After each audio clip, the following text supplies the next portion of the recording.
বন্ধুরা, আমি কিন্তু এই রবিবারেও চলে গেছিলাম টালার হাটে।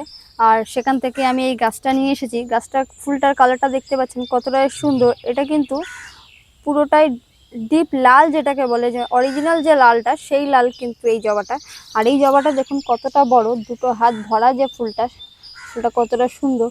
আর আমি যখন কিনেছি তখন কিন্তু ফুলটা ফোটা ছিল না, তখন শুধুই ছিল এই কুড়িটা দেখেই আমার ভালো লাগলো। মানে আমার কাছে এতগুলো জবা আছে, তার মধ্যে কিন্তু এরকম কুড়িওয়ালা ফুল গাছ আমার ফুল আমার কাছে নেই। কুড়িটা দেখেই আমার মনে হলো যেন ফুলটা একটু অন্যরকম হবে, সেই জন্যই আমি দেখে নিলাম।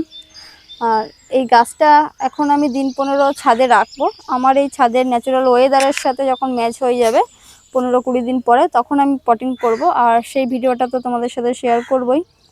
আর তার সাথে কিন্তু আমি আরও অনেক গাছ নিয়েছি, সেগুলোও দেখাই। টোটাল 7খানা গাছ এনেছি। এই একটা গাছ, আর এই গাছগুলো কিন্তু খুব হেলদি গাছ। এই গাছটা দেখতে পাচ্ছেন কতগুলো ব্রাঞ্চ আছে গাছটায়। আর ওখান থেকে গাছ কেনার একটাই কারণ, ওখানে কিন্তু গাছগুলো হয় খুব ভালো। আর গাছগুলো হয় খুব ভালো আর খুব কম দামের মধ্যে নিয়ে আসি।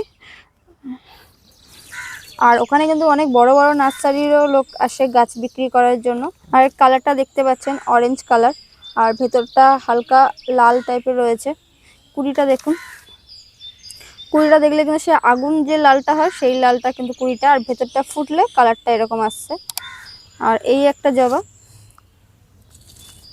এটার এখনো ফুলটা ফোটেনি, ফুলটা যখন ফুটবে তখন শেয়ার করব তোমাদের সাথে। আর এই একটা আছে, এটা দেখতে দুটো একই লাগছে কিন্তু দুটো আলাদা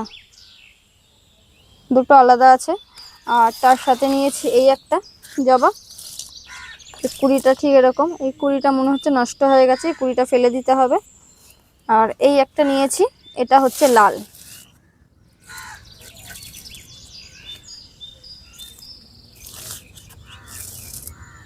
আমার এই সবকটা গাছ কেমন লাগলো অবশ্যই আমাকে জানাবেন। আর যদি এই সবকটা গাছের দাম কত নিয়েছে, টোটাল আমি কিন্তু 7খানা গাছ কিনেছি, আর এই 7খানা গাছের দাম কত নিয়েছে যদি জানতে চান, আমার কমেন্ট বক্সে অবশ্যই কমেন্ট করবেন। আমি সবকটা গাছ মিলিয়ে কত টাকা নিয়েছে সব বলে দেবো।